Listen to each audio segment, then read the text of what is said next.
Montego Bay a vibré toute la journée. Tambour Nyabinghi, encens, drapeau rouge, or et vert, visage peint, slogan ancien repris comme neuf. Des milliers de Rastafariens ont rempli Sam Sharp Square avec une déclaration à la fois spirituelle, culturelle et politique, tissant mémoire de l'esclavage, reggae, panafricanisme et désir d'autodétermination.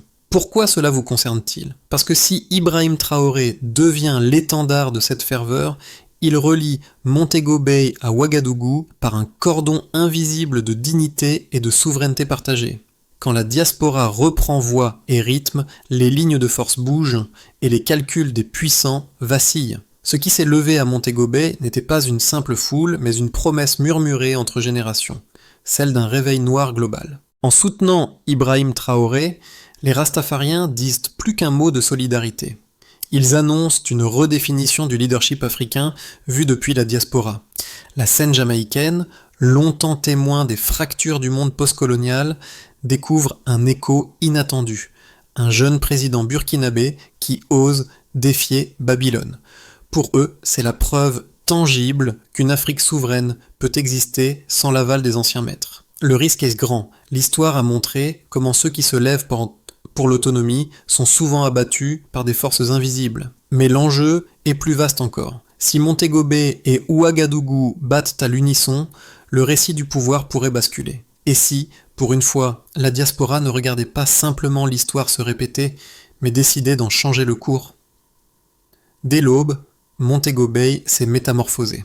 Ce qui semblait d'abord un simple rassemblement est devenu, en moins de 2 heures, une vague sonore et visuelle de chants Nyabinghi, d'encens, de drapeaux rouges or vert et de visages peints.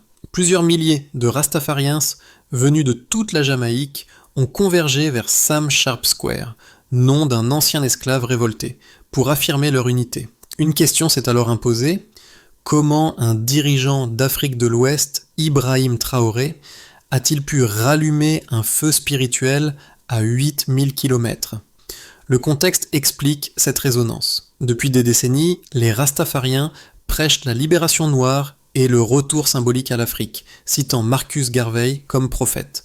Mais cette fois, les slogans ne renvoyaient pas seulement au passé, ils s'accrochaient à un nom actuel, à un geste politique concret. Ibrahim Traoré, jeune président du Burkina Faso, a expulsé les troupes étrangères, nationalisé des ressources et parlé de dignité sans compromis. Ces décisions ont trouvé écho dans les frustrations jamaïcaines, dépendance économique, ingérence culturelle, fatigue du néocolonialisme. Ce lien inattendu entre Montego Bay et Ouagadougou traduit plus qu'une émotion.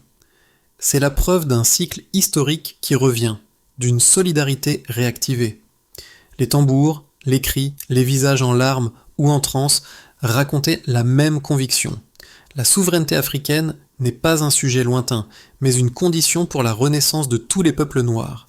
C'est pourquoi, dans le vacarme des percussions, la foule scandait à la fois le nom de Marcus Garvey et celui d'Ibrahim Traoré, comme 2 battements d'un même cœur séparés par l'océan. Au centre de cette mer de couleurs et de sons, un vieil homme se tenait droit, bâton à la main, drapé de lin blanc et d'un manteau vert éthiopien.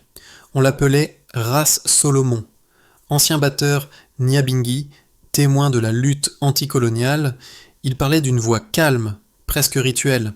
Ce que fait Ibrahim Traoré en Afrique, ce n'est pas seulement pour le Burkina Faso. C'est pour nous tous, les enfants de la diaspora. Autour de lui, les jeunes acquiesçaient, captivés par ce lien vivant entre passé et présent. Ras Solomon racontait comment les luttes de Sam Sharp, de Garvey et de Sankara n'étaient pas des chapitres isolés, mais une même épopée interrompue. Sa parole tissait la continuité entre les chaînes brisées de la Jamaïque et les discours de souveraineté qui montent aujourd'hui du Sahel. Quand un lion rugit à Ouagadougou, la jungle entière écoute, lança-t-il. Les tambours répondirent comme un écho d'approbation. Ce moment d'unité transgénérationnelle donna au rassemblement une dimension sacrée. Les anciens incarnaient la mémoire, les jeunes portaient la rage tranquille du futur. Leurs chants se mêlaient, effaçant les frontières entre continents. Pour beaucoup, c'était la première fois qu'ils sentaient physiquement l'Afrique battre dans leur poitrine.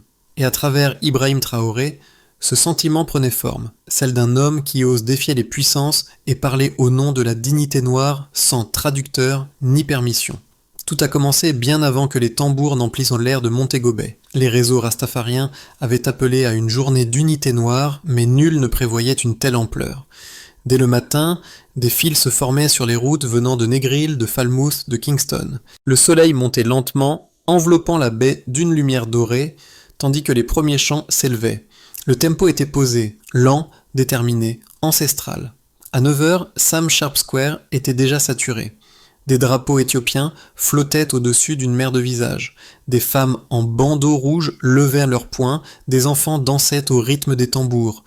Puis les premières prises de parole commencèrent. Un jeune homme de Trenchtown monta sur une plateforme improvisée, mégaphone à la main. « Ce n'est pas seulement pour Ibrahim Traoré, c'est pour nous tous !» cria-t-il.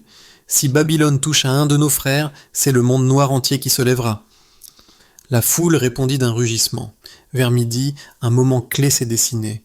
Ra Solomon revint au centre, soutenu par deux jeunes. Il leva son bâton vers le ciel. Les chaînes qui ont traversé l'Atlantique n'ont jamais disparu. Elles ont seulement changé de forme. Mais aujourd'hui, nous les reconnaissons. Et nous disons non. Les tambours explosèrent. Des milliers de poings levés frappèrent l'air, scandant « Africa must rise ». Dans ce tumulte organisé, les générations se rejoignaient, la mémoire et la colère fusionnaient. À ce moment, les slogans changèrent de nature. De Free Africa à Hands Off Burkina Faso, le ton devint plus politique. On cita Marcus Garvey, Sankara, Lumumba. Puis le nom d'Ibrahim Traoré retentit, répété, amplifié, chanté. Pour la première fois depuis longtemps, un dirigeant africain vivant devenait une icône spirituelle et militante à la fois. Le crescendo atteignit son apogée quand un groupe de batteurs improvisa une cadence rappelant un battement de cœur, comme si Montego Bay synchronisait sa respiration avec celle de Ouagadougou. Mais la journée ne fut pas qu'un paroxysme. Lorsque le soleil commença à descendre, les tambours ralentirent et les visages se firent graves. Beaucoup parlaient à voix basse, évoquant les dangers. Les assassinats passés de Lumumba, de Sankara, de Kadhafi revenaient dans les esprits. S'ils essaient encore, cette fois, nous regarderons. Cette fois, l'Afrique ne sera pas seule. Ces mots circulaient, repris, gravés dans la mémoire collective. Ce fut le contrepoint de la journée, la joie d'un réveil mêlé à la conscience aiguë du risque. Ainsi, ce qui avait commencé comme une manifestation symbolique s'est transformé en une affirmation mondiale de souveraineté noire. Montego Bay n'était plus une simple ville côtière, c'était devenu un totem de résistance. Sous les cris et les chants, des faits mesurables racontaient une autre histoire, celle d'une influence qui s'étend.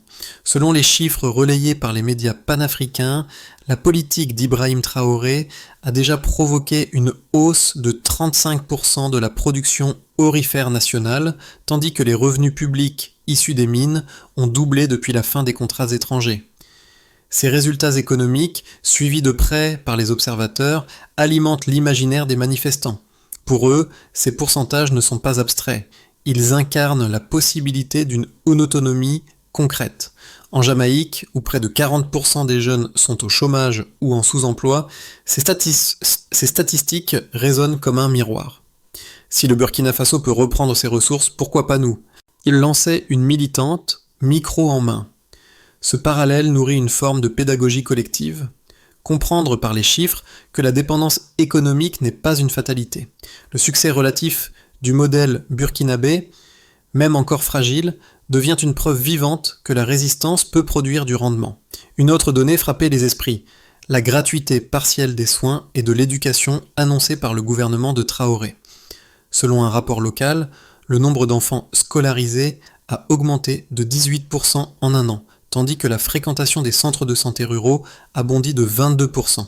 Ces résultats, relayés sur les pancartes et dans les discours, ont pris valeur de symbole. Quand l'Afrique soigne et enseigne par elle-même, elle s'émancipe, répétait Ra Solomon. Enfin, un indicateur invisible, mais puissant, l'audience numérique. En l'espace de 6 mois, les vidéos et messages liés à Ibrahim Traoré ont généré plus de 120 millions de vues cumulées sur les réseaux de la diaspora. Cette propagation est devenue la métrique de la nouvelle solidarité noire. Le numérique remplace le navire. Au lieu de traverser l'Atlantique, le message circule en temps réel, réinventant le panafricanisme à l'ère des algorithmes.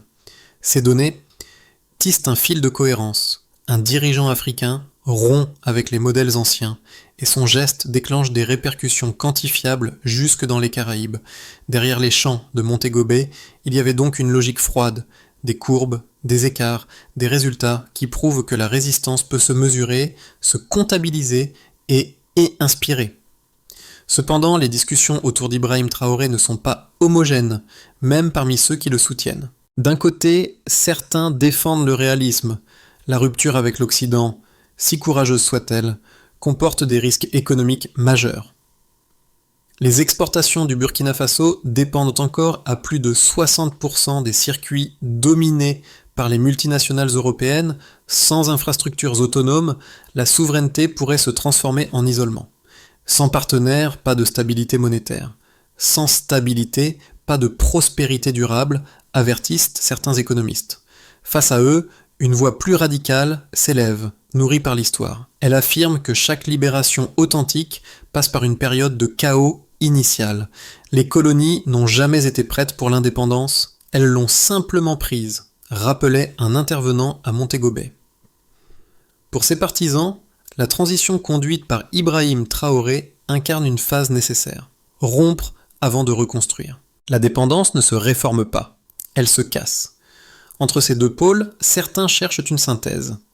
Bâtir une souveraineté coopérative où les liens régionaux remplaceraient les tutelles extérieures. Plusieurs orateurs jamaïcains ont ainsi évoqué la création d'un corridor Afrique-Caraïbes associant ressources, culture et technologie. Ce débat, loin d'affaiblir le mouvement, en renforce la maturité.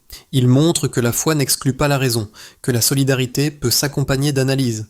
Et, paradoxalement, c'est dans cette confrontation d'idées que se mesure la vitalité du panafricanisme renaissant. Il n'est plus simple émotion, mais pensée stratégique. Au cœur du rassemblement, une phrase a tout changé. Alors que les tambours ralentissaient, une voix s'est élevée. L'Afrique n'a plus besoin d'approbation. Ces 7 mots, tranchants et calmes, ont suspendu le temps. Les visages se sont tournés vers le ciel, comme pour mesurer le poids de cette déclaration. Ce n'était plus seulement une célébration, c'était une prise de conscience collective. La foule a compris que soutenir Ibrahim Traoré revenait à s'affirmer elle-même. Le geste d'un homme en Afrique devenait miroir d'une dignité retrouvée. Les rastafariens, les artistes, les jeunes militants. Tous ont senti cette inversion symbolique. L'ancienne périphérie parlait désormais avec la voix du centre. L'énergie de Montego Bay a alors changé de fréquence. Les chants n'étaient plus des slogans. Ils devenaient des prières. Dans cette brève accalmie, l'instant paraissait suspendu entre passé et futur, comme si la diaspora entière reprenait son souffle avant la seconde moitié du combat. Les répercussions du rassemblement de Montego Bay se sont ressenties bien au-delà des Caraïbes. À Ouagadougou, à Bamako et à Niamey, les médias publics ont diffusé des images du rassemblement comme preuve de soutien populaire mondial. Les autorités burkinabées ont salué un geste historique de fraternité transatlantique. Dans plusieurs pays sahéliens, le mot d'ordre « Hands off Burkina Faso » a été repris dans les marchés et les universités. Plus de 4 millions de vues en 48 heures ont été enregistrées sur les plateformes locales, un record pour un événement extérieur au continent. À Londres, Toronto et New York, des collectifs ont organisé des veillées synchronisées. Des hashtags comme Traoré Solidarity et Pan-African Unity ont culminé à près de 200 000 publications en 2 jours. Pour la diaspora, le message était clair. L'époque des héros isolés est révolue. Ibrahim Traoré devenait le symbole d'une cause collective où chaque voix noire compte. Parmi les jeunes des Caraïbes, un basculement de perception s'est opéré. Des lycéens de Kingston ont initié des ateliers sur l'histoire africaine hors du cadre scolaire. Sur les réseaux, des influenceurs reggae ont commencé à citer Traoré aux côtés de Bob Marley et de Marcus Garvey. Une enquête locale a montré que 64% des 18-25 ans interrogés considèrent désormais l'Afrique comme une extension naturelle de leur identité. Les artistes jamaïcains, poètes et musiciens ont réagi rapidement. Une compilation intitulée Drums of Ouagadougou a réuni 12 titres inspirés par le mouvement. Plusieurs galeries de Montego Bay ont exposé des œuvres mêlant symboles rastafariens et drapeaux sahéliens. Ce croisement d'esthétique a fait renaître un imaginaire afro-caribéen oublié, où art et résistance fusionnent. En somme, le cri de Montego Bay a produit un écho concret, presque géométrique, du Sahel aux Caraïbes, de la musique aux chiffres, de la foi à la stratégie. Ibrahim Traoré n'était plus seulement un président, il devenait un vecteur de coordination entre continents noirs, reliant par sa trajectoire la mémoire et le futur.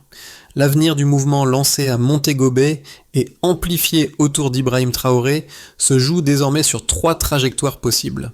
D'abord, le lien spirituel et symbolique se consolide, sans basculer dans la confrontation directe. Des campagnes culturelles, musicales et éducatives s'étendent dans les Caraïbes et l'Afrique de l'Ouest. Le panafricanisme reste civique et pacifique. Montego Bay devient un rendez-vous annuel, sorte de pèlerinage de la fierté noire.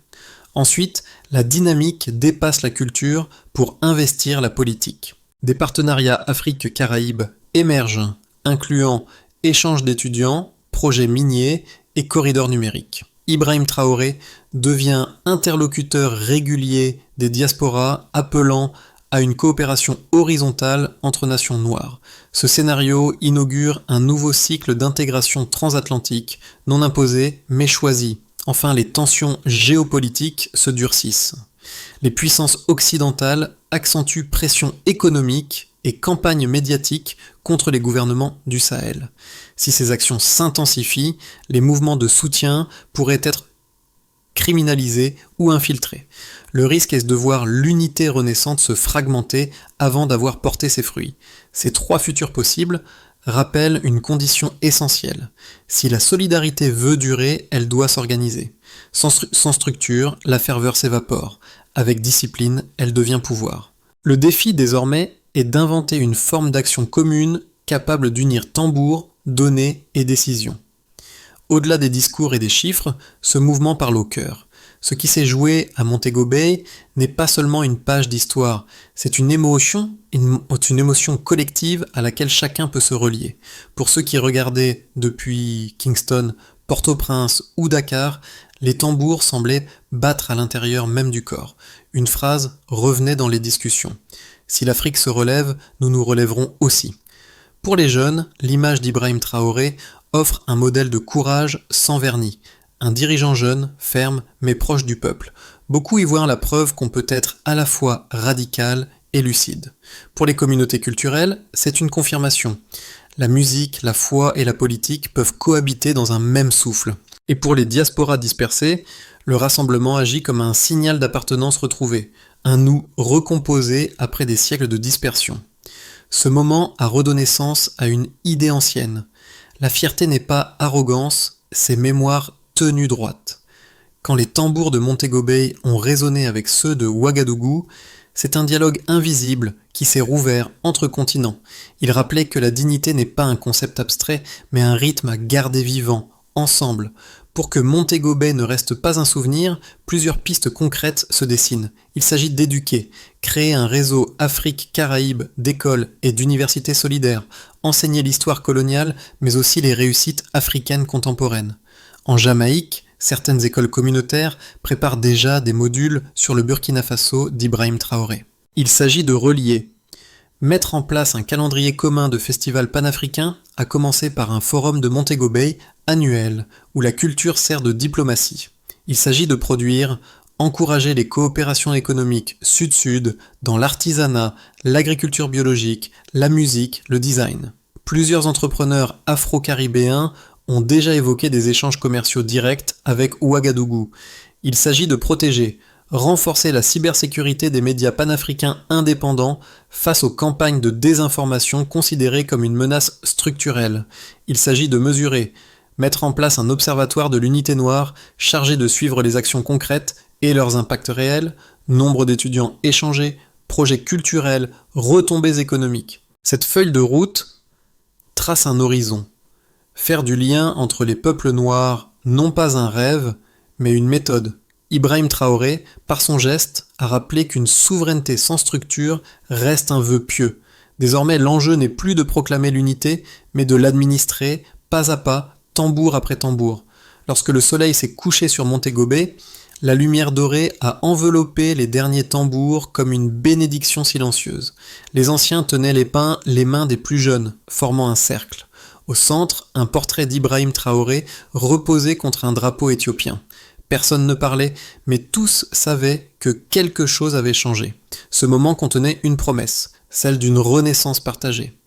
Ce que Marcus Garvey avait rêvé, ce que Thomas Sankara avait tenté, trouve aujourd'hui une nouvelle pulsation. La diaspora a retrouvé son souffle, l'Afrique son écho. L'histoire, cette fois, ne recommence pas, elle se réécrit.